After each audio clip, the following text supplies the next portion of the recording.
Hi Sumanto, I am Richard. Hello Richard, it's good to see you. ये जगह actually थोड़ी अजीब है, एक बड़ी अजीब सी वाइब है यहाँ। अब मैं समझा कि आपने मुझे यहाँ शाम को आने के लिए मना क्यों किया। उस शाम भी मैं अपनी दोस्त सुजैन के साथ इसी बेंच पर बैठा था। और ये स्टैचू उसी औरत की है, राइट? रिचर्ड, मुझे पूरी घटना जरा खुल के बताओ, क्या हुआ तुम्हारे साथ? हम दोनों कॉलेज के बाद यहाँ आए, you know, to spend some time together. कि एक अजीब सी आवाज आने लगी। ये आवाज कैसी है? लगता है कोई डूब रहा है। लेट्स गो एंड सी।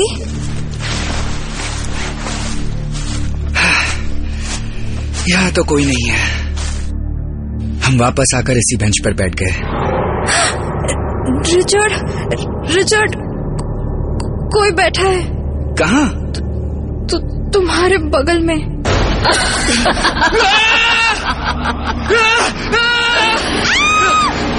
मेरा बच्चा। रिचर्ड, मेरा बच्चा कहाँ है? रिचर्ड भागो। कहाँ है मेरा बच्चा? मैं चिल्लाना चाहता था पर मेरे गले से आवाज ही नहीं निकल रही थी। मैं भागना चाहता था पर मेरा शरीर जैसे जम गया था और फिर उसके पूरे शरीर में आग लग गई। एक जलती हुई औरत हमारे सामने खड़ी थी। सुजैन ने मुझे खींचा और किसी तरह से मैं भाग पाया। वो हमारे पीछे थी। इसी आग में तुमने मेरे बच्चे को जलाया था। इसी आग में जल के मरोगे तुम सब। इसी आग में जल के मरोगे तुम सब।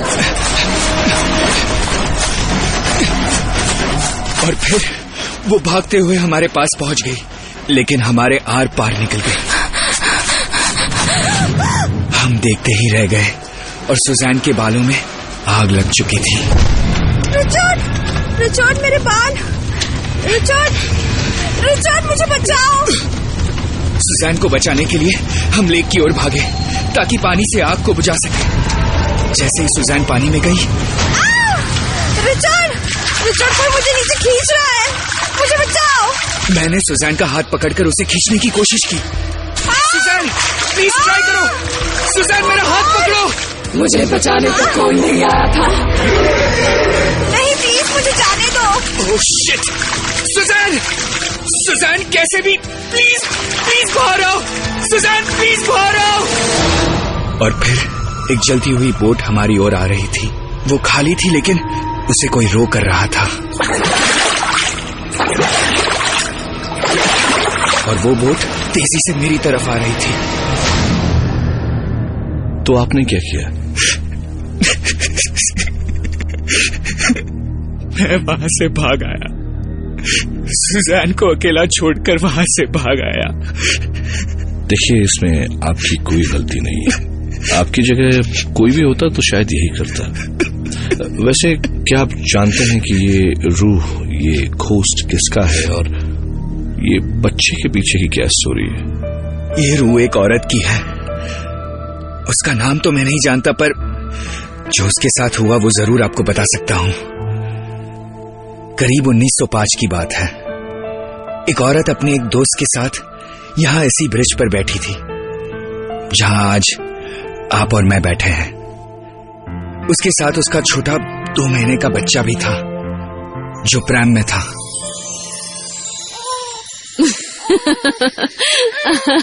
बहुत ही अच्छा सुन, अंधेरा हो रहा है, मैं चलती हूँ। अरे इतने दिनों बाद मिले हैं, कुछ टाइम तो रुक। अच्छा तो फिर चल, नीचे बोटिंग करने चलते हैं। Okay done. चल। ब्रिज के ऊपर से एक लड़कों का ग्रुप जा रहा था। उन्होंने अपनी सिगरेट बड़ लापरवाही में हवा में फेंक दी।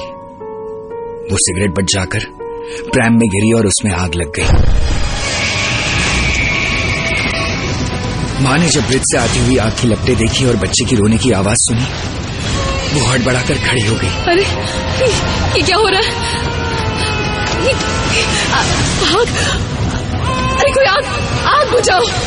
मेरा बच्चा, मेरे बच्चे को कोई बचाओ। कोई है, कोई बचाओ प्लीज, कोई मदद करो। Somebody help! Please! मेरा बच्चा!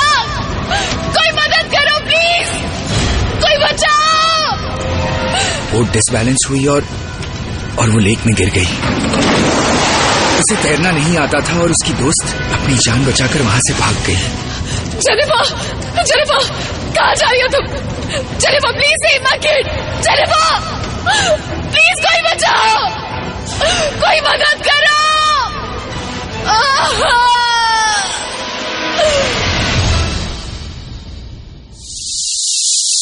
इसके बाद सुमंतुरे ने फ्रांस के टोबी से बात की। टोबी जो सैन फ्रांसिस्को घूमने आए थे, लेकिन शायद ये उनकी सैन फ्रांसिस्को की आखिरी ट्रिप थी। टोबी, जब आप स्टो लेक के ब्रिज पर आए तो आपके साथ एक हादसा हुआ। क्या हुआ था, मुझे जरा खुल के बताएंगे? मैं स्प्रिंग ब्रेक में सैन फ्रांसिस्को गया था। वहां मेरी मुलाकात रोज़लिन से हुई। She was very pretty. हम बहुत जल्दी ही अच्छे दोस्त बन गए। उसने मुझे सैन फ्रांसिस्को दिखाने का वादा किया। एक दिन हम डिनर के लिए बाहर गए। तुम्हें यहाँ का खाना कैसा लगा? बहुत अच्छा। तो बताओ, हम कल कहाँ जा रहे हैं? रोज़लिन की आंखों में एक अजीब सी चमक थी और उसकी आवाज अचानक भारी हो गई। हम किसी से मिलने जा रहे हैं। किससे? The ghost of Stow Lake. What? क्यों, तुम्हें डर लगता है? नहीं, बिल्कुल भी नहीं। We'll go। अगले दिन मैंने कई बार उसे फोन किया तो उसने फोन ही नहीं उठाया, और फिर अचानक शाम को 7 बजे उसका फोन आया। हेलो, कहाँ थी तुम? सुबह से कितनी बार फोन किया है मैंने। मुझे रोशनी पसंद नहीं है। तो are you ready? Ready for? To meet the ghost of Stow Lake. Okay, let's go. Cool. तुम मुझे ठीक आधे घंटे में स्टो लेक ब्रिज के ऊपर मिलो। डन। मैं स्टो लेक ब्रिज पे पहुंचा पर वहां कोई नहीं था। मैंने फिर से रोज़लिन को फोन किया। कहाँ रह गई ये? मैं आवाज को फॉलो करते करते नीचे पहुंचा तो देखा सामने रोज़लिन लेक में एक बोट पे बैठी थी। Well, hello. उसने वाइट ड्रेस पहनी थी जो अंधेरे में ग्लो कर रही थी। वो इस अंधेरे में अब और भी ज्यादा खूबसूरत लग रही थी। कम, आ जाओ मेरे साथ। मैं बोट पे बैठ गया और जैसे ही हम लेक के बीचों बीच पहुंचे मैंने देखा कि उस बोट में छेद है। अरे रोज़लिन, हमारी बोट डूब जाएगी। चलो इसे जल्दी से किनारे पे ले चलते हैं।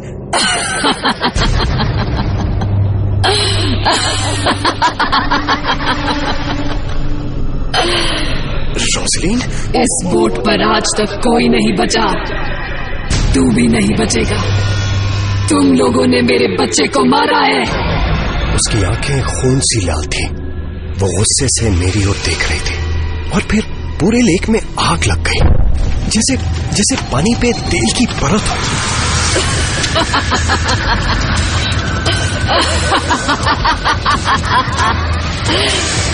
कूदो, पानी में कूदोगे?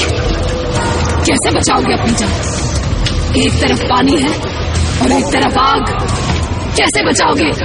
कौन हो तुम? प्लीज मुझे जाने दो। मैं ही तो हूँ, the ghost of Stow Lake. देखो, मैंने कुछ नहीं किया। मैं तो यहाँ रहता भी नहीं। प्लीज प्लीज मुझे जाने दो। जाना है? जाना है तो उस ब्रिज के ऊपर मेरा बच्चा है, उसे बचाओ पहले। मैंने ऊपर देखा तो ब्रिज पे एक बच्चे के रोने की आवाज आ रही थी। प्लीज प्लीज मुझे जाने दो, मुझे जाने दो। वो अचानक अपने बच्चे के लिए गाने लगी। ना ना ना ना ना ना ना ना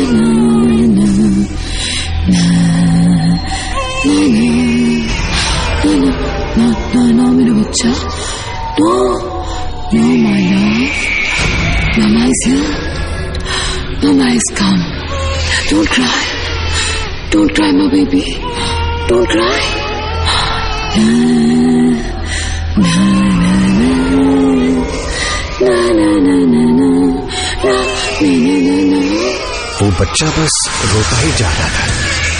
मेरा बच्चा, मेरा बच्चा, मेरा बच्चा, मेरा बच्चा, मेरे बच्चे को बचाओ, मेरे बच्चे को बचाओ, मेरे बच्चे को बचाओ कोई, मेरे बच्चे को बचाओ।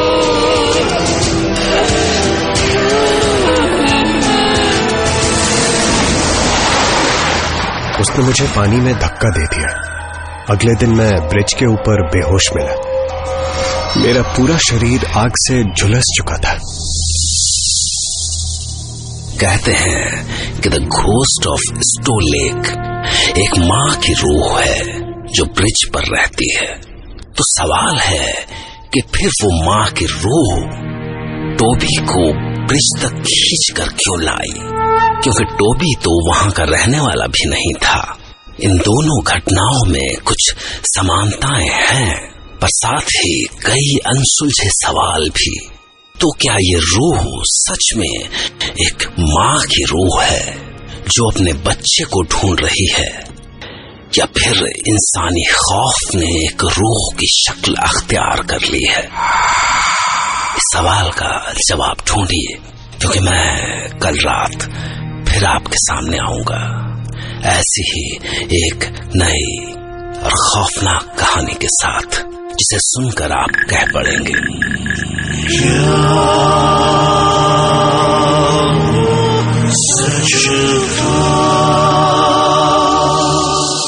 और हाँ, एक आखिरी बात, आज की कहानी सुनने के बाद क्या आप फिर कभी किसी लेक पर बोटिंग करने जा सकेंगे? अगर हाँ, तो ध्यान रखिएगा, झील के सुंदर और शांत पानी के नीचे किसी की तड़पती रूह हो सकती है।